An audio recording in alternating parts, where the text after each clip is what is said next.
Hello good evening बच्चों। तो welcome back to my channel. तो आप सबको पता है डीएसएसबी ने अपने एग्ज़ाम्स लेने स्टार्ट कर दिए हैं। आज से शुरू हुए थे 25 जून से।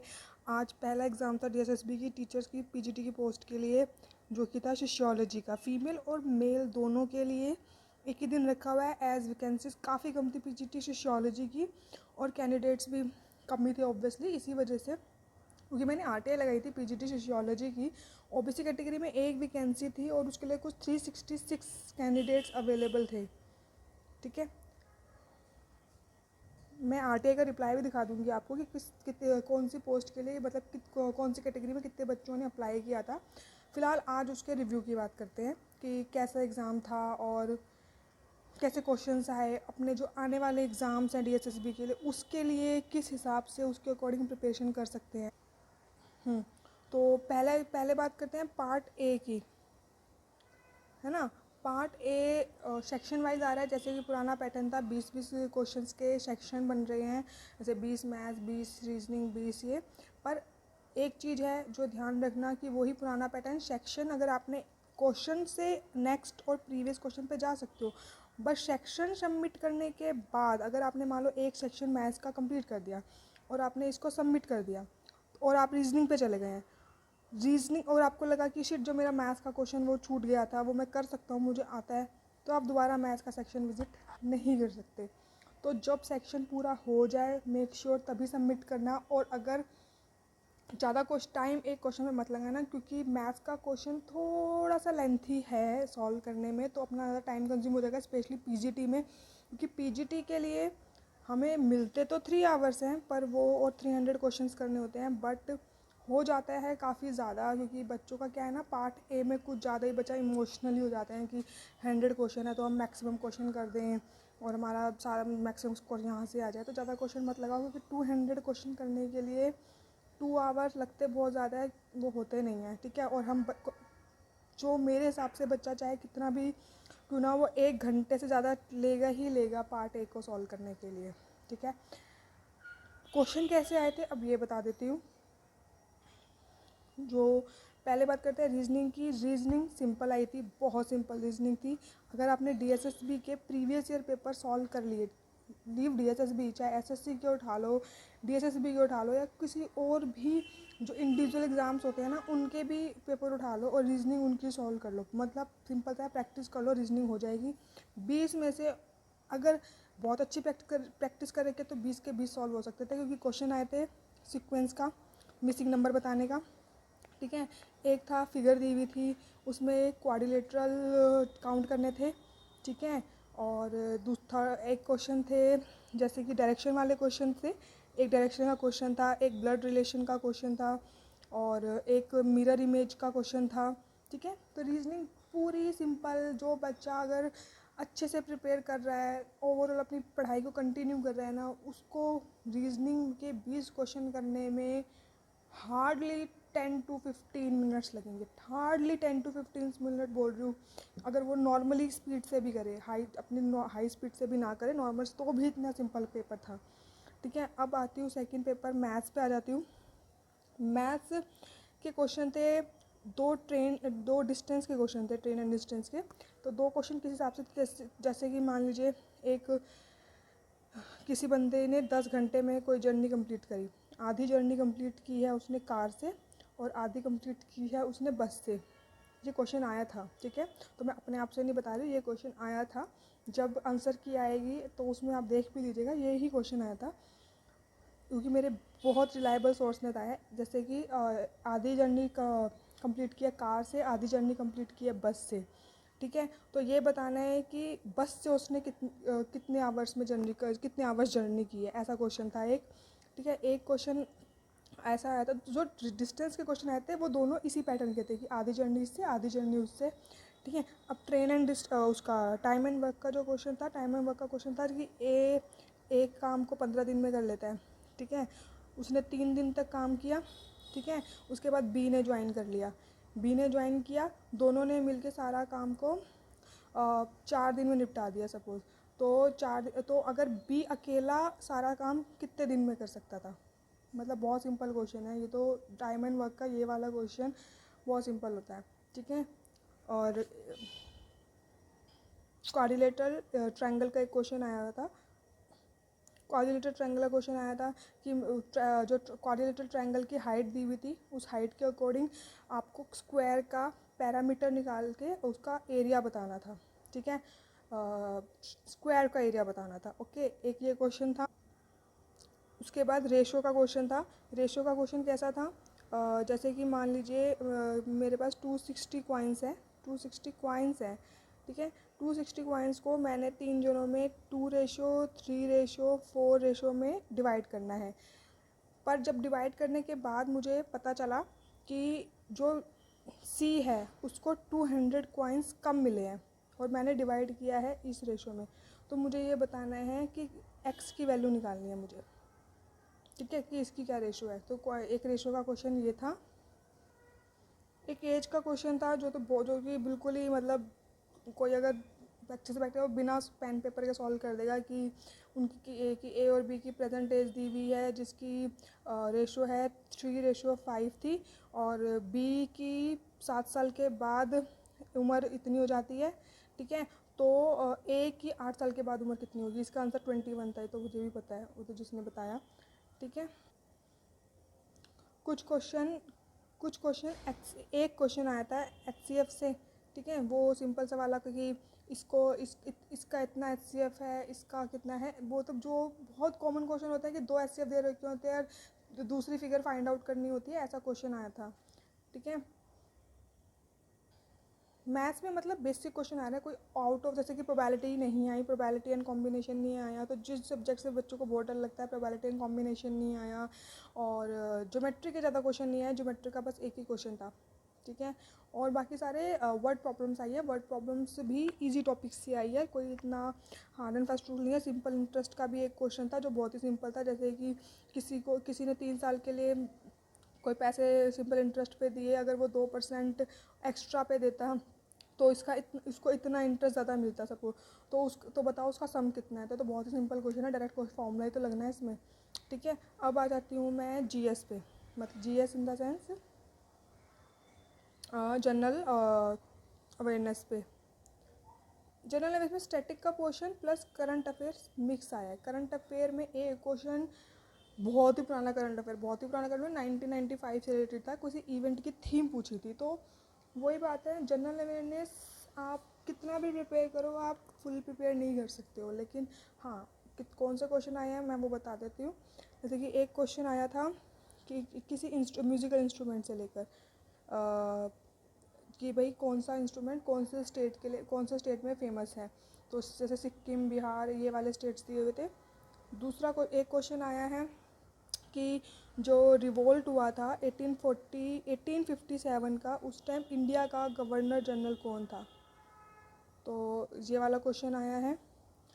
और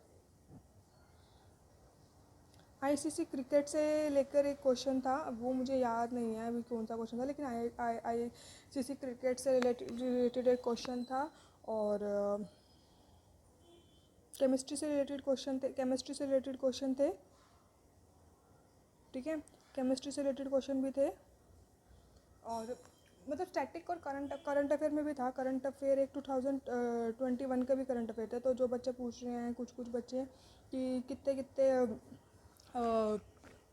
मंथ्स का करंट अफेयर प्रिपेयर करना है, तो मंथ्स कुछ नहीं कह सकता। 2001 का भी करंट अफेयर अवेलेबल था, तो 2020 का भी अवेलेबल था, और कहने को तो 1995 का भी एक क्वेश्चन आया था। तो आप हर चीज़ का प्रिपेयर नहीं कर सकते, आता है तो आता है, नहीं आता तो नहीं आता। लेकिन करंट का अफेयर मतलब 2021 का शुरू और 2020 के एंड, ये ज़रूर प्रिपेयर कर लेना। ठीक है, उसके बाद इंग्लिश ईजी थी, डुएबल थी, कोई टेंशन नहीं है।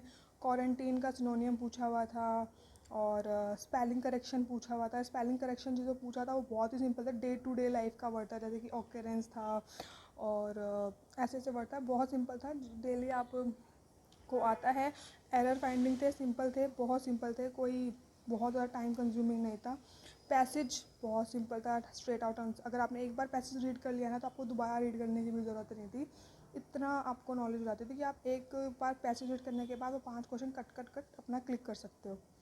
ठीक है, उसके बाद हिंदी भी सिंपल थी, पैसेज बहुत सिंपल था, उसमें एरर का एक क्वेश्चन था, उसके बाद वही जो अनुशंस ये सब क्वेश्चन होता है हिंदी की, मुझे ज़्यादा नहीं पता मुझे क्या क्या होता है तो मैं नहीं बता सकती, लेकिन हाँ जिससे रिव्यूज़ है वो बहुत इजी थी। मतलब आप 20 में से 12 to 15 के बीच में आराम से कर सकते हो, और हिंदी बहुत ही अच्छे तो 18-20 के बीच में भी कर सकते हो, या पूरे 20 भी कर सकते हो, तो इतना कोई नहीं है। तो मतलब पार्ट ए जो आया था वो डुएबल था, और अगर किसी की अच्छी प्रिपरेशन है तो 100 में से अगर 80 और 90 के बीच में ले आया वो तो बहुत बढ़िया है, क्योंकि 40% में मार्क्स तो लाने कंपलसरी हैं। 40% आ गए अगर, और उसके मान लो 80 वैसे आ गए तो 40 नंबर वैसे ही आगे हो गया। अब पार्ट बी का दिखाती हूँ मैं आपको। पार्ट बी ये थोड़ा नहीं, काफ़ी टफ आया है, बहुत टफ आया है। जो बच्चे प्रीवियस ईयर का पेपर देख के अपने आप को प्रिपेयर करके गए हैं उनके लिए तो ये बहुत डिफ़िकल्ट पेपर था। रीज़न कि इस बार सोशियोलॉजी का जो पेपर था उन्होंने क्या किया है ना, इसमें स्टेटमेंट्स दे दिए हैं। मैंने वैसे प्रीवियस ईयर के पेपर ग्रो थ्रू किए हैं, एक तो 2014 का पेपर डीएसएसबी का, एक 2018 का पेपर भी देखा है। तो उन्होंने 2014 का तो बहुत ही सिंपल था, मतलब पूरा का पूरा बेस उठा के दिया हुआ है। अगर किसी बच्चे ने 1 महीने पहले भी बुक्स पढ़ ली ना एनसीईआरटी की और इन सब की, नॉन वाइज की, तो उसका पेपर निकल जाएगा।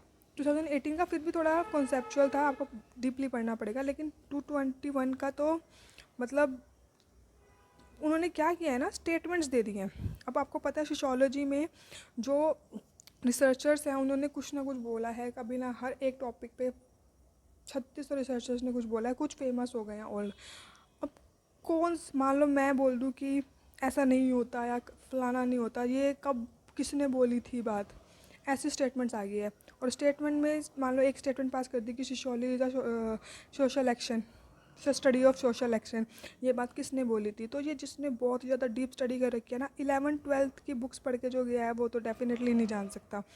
रियरली आपको 11th-12th की बुक से हायर स्टडीज़ करनी ही पड़ेगी तो आप कर सकते हो, क्योंकि 200 क्वेश्चन आने हैं और 200 क्वेश्चन में से मान के चलो 120 से लेकर 130 के तक बीच में इतने ज़्यादा कॉन्सेप्चुअल क्वेश्चन, स्टेटमेंट्स वाले, रिसर्च वाले की हद थी। पेपर पे इस बार डीएसएससी ने तोड़ कर दिया, इतना टफ पेपर बनाया था सोशियोलॉजी का।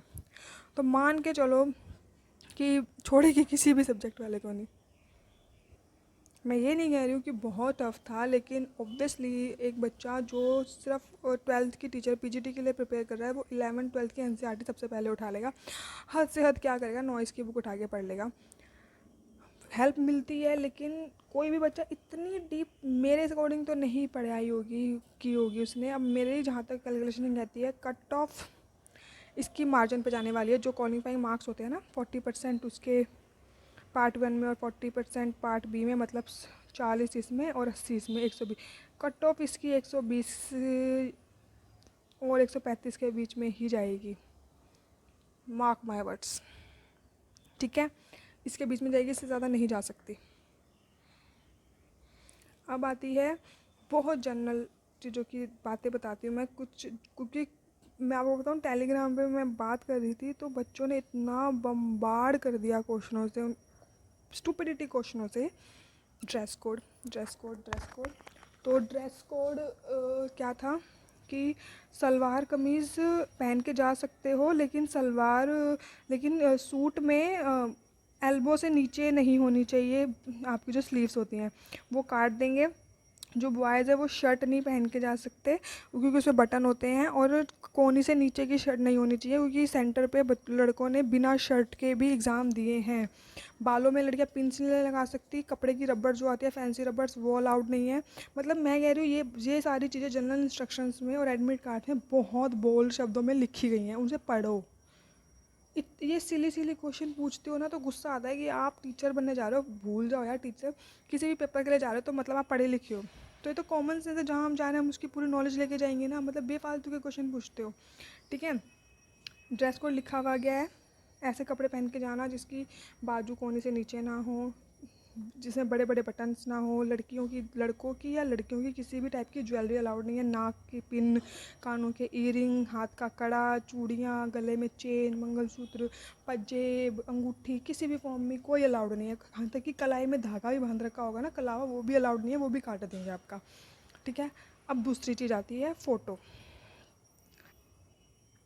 भाई फ़ोटो पूछ रहे हैं बच्चे, फ़ोटो लेके जानी है कि नहीं, फ़ोटो नहीं लेके जानी, बट मैं फिर भी बोलूँगी एक पासपोर्ट साइज़ फ़ोटो अपने पास ज़रूर रख के लेके जाना।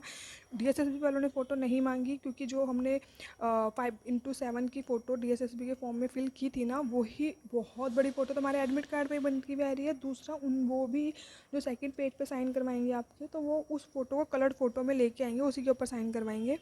बट फिर भी फ़ोटो ज़रूर लेके जाना अपनी एक पासपोर्ट साइज़। पेन मत लेके जाना, कुछ मत लेके जाना, वॉच कुछ नहीं, सब कुछ वहीं मिलेगा। बस यही चीज़ें थी। अब आते हैं बाकी सब्जेक्ट्स की। कल डीएसएसबी ने अपना एक दूसरा जो एग्ज़ाम स्लॉट है वो भी इशू कर दिया है, जो जुलाई के एंड में होगा। मतलब उसमें भी सारे पीजीटी के ही एग्ज़ाम स्लॉट्स आए हैं। मतलब डीएसएसबी पहले सारे पीजीटी के पेपर कंप्लीट करेगी, उसके बाद टीजीटी पे आएगी, तो मान के चलो कि सितंबर में टीजीटी के शुरू हो जाएंगे पेपर।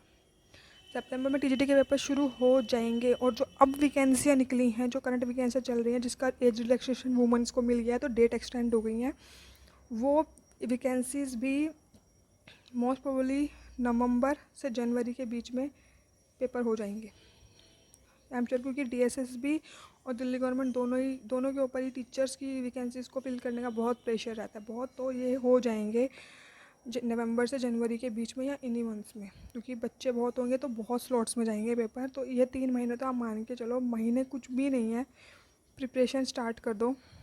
और आज का पेपर का रिव्यू देख के तो मान के चलो नहीं छोड़ेगी डीएसएसबी।